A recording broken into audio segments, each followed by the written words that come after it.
Du roman au gothique, faire entrer la lumière dans l'architecture.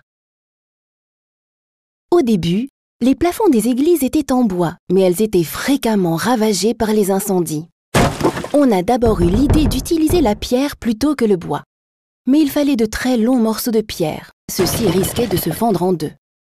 On a alors réutilisé le système de voûte qu'utilisaient les Romains. C'est ce qu'on appelle l'architecture romane. La voûte sert de plafond et soutient le toit.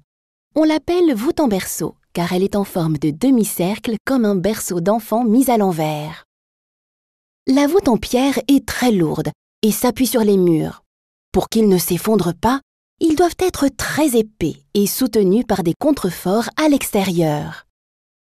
Il y a de toutes petites fenêtres. Si on fait une fenêtre trop grande, cela fragilise le mur et sous le poids de la voûte, il s'écroule. L'intérieur de l'église est donc très sombre, surtout qu'il n'y a pas d'électricité à l'époque.